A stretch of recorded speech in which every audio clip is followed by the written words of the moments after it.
Hi friends, இன்றைக்கி வந்து நம்ம என்ன ரெசிபி பார்க்க போகிறோம்னு பார்த்தீங்கன்னா வெந்தய சாதம் தான். நார்மலாக வந்து தாளிக்கும் போது வெந்தயத்தை போட்டு நம்ம செய்வோம். இன்றைக்கி வந்து நம்ம ஊற வச்சு எப்படி செய்கிறது அப்படிங்கிறத நம்ம பார்க்க போகிறோங்க. ரொம்ப ஹெல்த்தியான ரெசிபி, குயிக்காக செஞ்சு முடிச்சிடலாம். எப்படி செய்கிறது அப்படிங்கிறத நம்ம வீடியோவில் போய் பார்க்கலாங்க. நான் வந்து 2 காப்படி அரிசிக்கு அளவு சொல்கிறேங்க.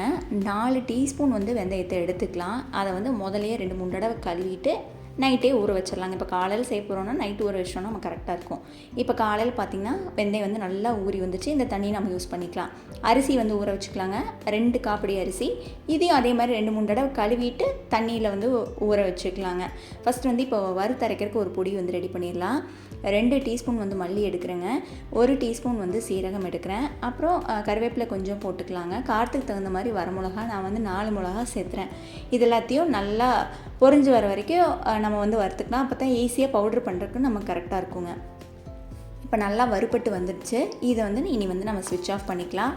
நல்லா ஆறுனதுக்கப்புறமா இதை வந்து நல்லா ஒரு பவுடராக நம்ம அரைச்சி எடுத்துகிட்டு வந்துடலாங்க. இந்த சாதம் வந்து கசப்பு சுவை கொடுக்கும் அப்படின்லாம் நீங்கள் நினைக்க வேண்டாங்க. அவ்வளோ டேஸ்டியாக இருக்கும். சாப்பிட்றக்கே உடம்புக்கு வந்து ஒரு நல்ல குளிர்ச்சி வந்து கொடுக்குங்க. இப்போ இதை நல்லா பவுடர் பண்ணி எடுத்துகிட்டு வந்தாச்சு. இப்போ இது கூட ஒரு 10 பல் பூண்டை வந்து போட்டு இதையும் வந்து ஒரு ஓட்டிகிட்டு வந்துடலாங்க. இது வந்து இந்த மாதிரி செஞ்சுட்டு நம்ம வந்து சாதத்தில் வணக்கும் போது அப்படி ஒரு மணமாக இருக்கும். இந்த 2 காப்படி அரிசிக்கு ஒரு 4 தக்காளி மீடியம் சைஸில் எடுத்துக்கலாம். எண்ணெயோட அளவுன்னு பார்த்திங்கன்னா 6 டேபிள் ஸ்பூன் எண்ணெய் வந்து சேர்த்துறேன். ஒரு காப்படிக்கு 3 டேபிள் ஸ்பூன் நீங்கள் கணக்கு வச்சுக்கோங்க. இல்லைன்னா கூட குறைய நீங்கள் வந்து எண்ணெய் வந்து நீங்கள் சேர்த்திக்கலாங்க.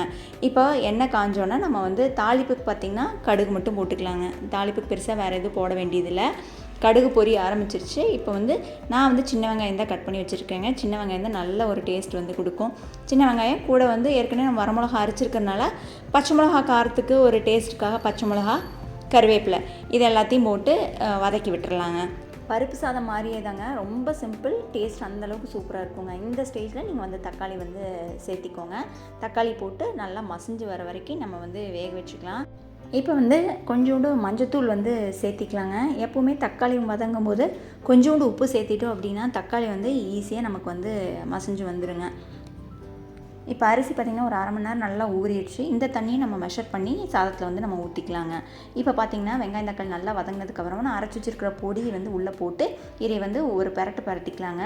இந்த எண்ணெயில் வதங்கும் போது இதோடைய ஃப்ளேவர் வந்து ரொம்ப சூப்பராக நமக்கு வந்து கொடுக்கும். அடுத்தது வந்து பார்த்திங்கன்னா நம்ம வந்து அரிசி வந்து நீ அப்படியே சேர்த்திக்கலாம்.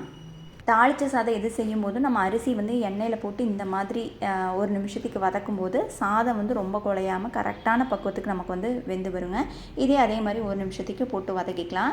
வெந்தயத்தில் இருக்கிற தண்ணி வந்து நம்ம மெஷர் பண்ணி ஊற்றிக்கலாங்க. அதை வேஸ்ட் பண்ண வேண்டாம். வெந்தயத்தை மட்டும் இப்போதைக்கு நம்ம வந்து இந்த அரிசி கூட ஒன்றா போட்டு அதையும் ஒரு பரட்டிக்கலாங்க. தண்ணியோட அளவுன்னு பார்த்திங்கன்னா 2 கப் அரிசி எடுத்துருக்கிறதுனால மொத்தமாக 1க்கு 2ங்கிற அளவில் மொத்தம் 4 காப்படி தண்ணி வந்து நமக்கு சேர்த்தனோன்னா கரெக்டாக இருக்கும். குழஞ்சி போகாமல் அதே சமயம் சாஃப்டாகவும் நல்ல கரெக்டான பக்குவத்துக்கு நமக்கு கிடைக்குங்க. உப்பு வந்து 2 டீஸ்பூன் கரெக்டாக இருக்குங்க. ஏற்கனவே தக்காளி வதங்கும் போது நம்ம உப்பு போட்டிருக்கோம். அதனால் நீங்கள் செக் பண்ணி பார்த்துட்டு போட்டுக்கோங்க. தண்ணி கொதிக்க ஆரம்பிச்சிருச்சு. 1 டீஸ்பூன் நெய் விட்டு குக்கர் லிட்டை வந்து க்ளோஸ் பண்ணி வெயிட் போட்டுக்கலாங்க. நான் வந்து 2 சவுண்ட் விட்டு லோ ஃப்ளேமில் 5 நிமிஷம் குக் பண்ணி ஸ்விட்ச் ஆஃப் பண்ண போகிறேன். நீங்கள் உங்கள் குக்கருக்கு தகுந்த மாதிரி நீங்கள் சவுண்ட் வச்சு ஆஃப் பண்ணிக்கோங்க. இப்போ பார்த்திங்கன்னா சவுண்ட் எல்லாமே வந்துருச்சு. ஆஃப் பண்ணிடலாங்க. ப்ரெஷர் போனதுக்கப்புறமா ஓப்பன் பண்ணி பார்த்தீங்க அப்படின்னா சாதம் வந்து ரொம்ப சூப்பராக கமகமன் வாசனையோடு ரெடி ஆயிடுச்சு. இதை அடியில் விட்டு நல்லா கலரி விட்டுக்கலாங்க. அடியிலெல்லாம் பிடிக்காதுங்க. சாதம் அதே மாதிரி தான் ஒன்றோட ஒன்று ஒட்டாமல் சூப்பராக ரெடியாக இருக்குது. இந்த வீடியோ கண்டிப்பாக உங்களுக்கு உபயோகமாக இருந்திருக்கும்னு நம்புகிறேங்க. பிடிச்சிருந்தா வீடியோக்கு வந்து ஒரு லைக் கொடுங்க. ஃப்ரெண்ட்ஸ் அண்ட் ஃபேமிலி கூட ஷேர் பண்ணுங்கள். நீங்கள் இது வரைக்கும் உமா விருந்தகம் சேனல் சப்ஸ்கிரைப் பண்ணாமல் இருந்தீங்கன்னா சப்ஸ்கிரைப் பண்ணிக்கோங்க. தேங்க்யூ.